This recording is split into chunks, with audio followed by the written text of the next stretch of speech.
algo no fundo do nosso cérebro, na maneira como a espiritualidade toca nossa consciência. E isso, portanto, serviu de razão para a pergunta: existe alguma base genética para essa característica? O Dr. Hamer se deparou com o tópico por acidente.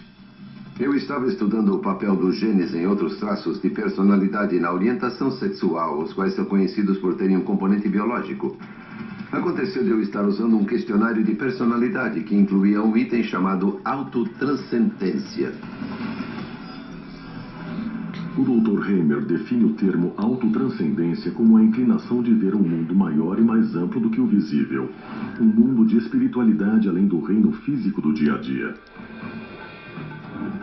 Pode ser mostrado numericamente que a religião de uma pessoa, digamos, católica ou protestante, depende totalmente do ambiente em que vive. Mas a espiritualidade tem muito menos a ver com o ambiente e muito mais com a genética. É provável que as pessoas orem com mais frequência do que façam sexo, por exemplo. Hamer cruzou os dados do DNA de 2.000 pessoas de todas as religiões, assim como os ateus. Selecionamos um grupo de genes procurando por qualquer coisa que se relacionasse de forma consistente com um nível de autotranscendência. Após várias rodadas de testes, a equipe de Hamer identificou um tipo determinado de gene, aparentemente ligado a fortes sentimentos de espiritualidade.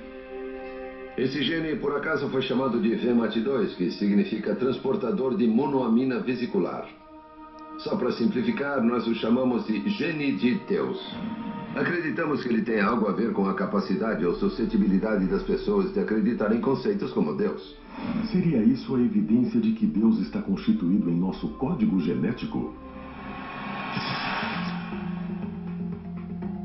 Uma coisa interessante sobre a espiritualidade é que ela é de fato um traço de personalidade independente. É diferente da ansiedade ou de qualquer outra coisa que medimos. E ela possui um componente emocional muito forte que faz com que as pessoas acreditem nas coisas mais loucas ou nas mais importantes, dependendo do seu ponto de vista. Essa é a razão das cruzadas. Essa é a razão de todas as grandes ações da igreja e de todas as coisas terríveis também. Hamer diz que o gene de Deus age como uma droga que banha o cérebro humano com neurotransmissores chamados monoaminas, que regulam o humor e a percepção. O gene de Deus equilibra essas monoaminas enquanto elas são transportadas de célula a célula e afeta as respostas emocionais do indivíduo. O gene VMAT2 existe em todas as pessoas. Assim como todos nós temos genes da cor do cabelo, e dependendo de exatamente quais alelos do gene você tem e quais as combinações de genes, isso irá determinar se seu cabelo é loiro ou preto, ou se você é maior ou menor no nível de autotranscendência.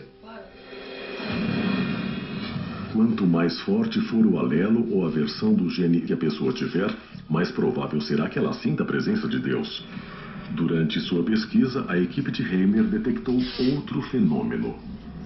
Os efeitos de uma poderosa forma do gene de Deus às vezes podem ser reforçados ou copiados por drogas alucinógenas. Se olharmos para algumas drogas psicodélicas como psilocibina, por exemplo, ou LSD, elas são equivalentes à serotonina. Elas se parecem com serotonina, mas enganam o cérebro. E achamos que esse tipo de alteração de consciência que ocorre com uma droga como a psilocibina ou LSD são um pouco parecidas com o que acontece com as pessoas durante as experiências intensamente religiosas, fortemente espirituais. Seja Jesus atravessando o deserto ou o Buda sentado sob sua árvore. De repente, tudo parece meio diferente. De acordo com as descobertas de Hamer, as reações químicas reguladas pelo gene de Deus poderiam ter sido responsáveis por alguns dos milagres descritos na Bíblia, como Moisés e a sarça ardente. Moisés estava viajando, basicamente. Agora, pode ser que ele estivesse em uma viagem porque Deus estava falando com ele na sarça ardente, ou pode ser que ele estivesse em uma viagem porque misturou um cogumelo ruim na sopa naquele dia. Não tenho como saber ou prever isso, mas o que sei é que as suas experiências implicaram em mudanças no nível dessas monoaminas em seu cérebro. Isso não quer dizer que as experiências religiosas são como drogas, só quer dizer que ambas funcionam nos mesmos caminhos do cérebro. Possuir o gene de Deus que o torna mais espiritual É como ter um pouquinho mais de psilocibina em toda a sua vida. E isso só faz o cérebro ser um pouco mais suscetível a esses tipos de ideias. Se você tem fé, pode dizer, olha, isso prova que Deus nos fez para que possamos compreendê-lo. E isso comprova a existência de Deus. Se for um ateu, pode falar, olha, isso prova que o cérebro simplesmente inventa Deus de qualquer maneira. É um monte de química. Deus não existe. Mas se ele não está lá para ligar o homem a Deus, por que algo como o gene de Deus evoluiria? Alguns biólogos acreditam que nas antigas sociedades humanas, onde os membros da mesma tribo adoravam um deus ou deuses comuns, um gene de Deus em alto grau de funcionamento tornou mais fácil que eles trabalhassem juntos e se protegessem. Em ambientes sociais cooperativos, um forte gene de Deus pode ter sido uma vantagem evolutiva. Mas a ciência também está revelando que a espiritualidade tem uma vantagem física. Existem muitos dados agora que mostram que pessoas mais espiritualizadas e religiosas tendem a viver um pouco mais, pois elas tendem a se recuperar de uma doença um pouco mais rápido.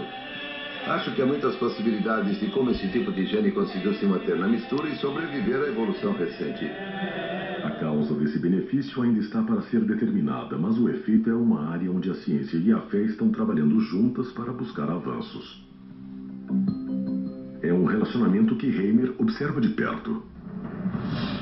A ciência e a fé estão em guerra há muito tempo. E até agora, sempre que depende de uma prova, acontece da ciência estar certa. A Terra não é o centro do universo, está somente circulando ao redor do Sol. A evolução ocorreu mesmo, estamos relacionados a outros animais e não somos algo singular que foi colocado aqui. Onde a religião acerta e a ciência erra é que a ciência não conversa com as necessidades emocionais das pessoas. A ciência não muda a consciência das pessoas do jeito que a religião muda. Os cientistas poderão explicar as origens da consciência humana? Ou é uma questão de fé? Um novo campo de pesquisa pioneiro está buscando respostas em um dos lugares mais enigmáticos do planeta. Enquanto você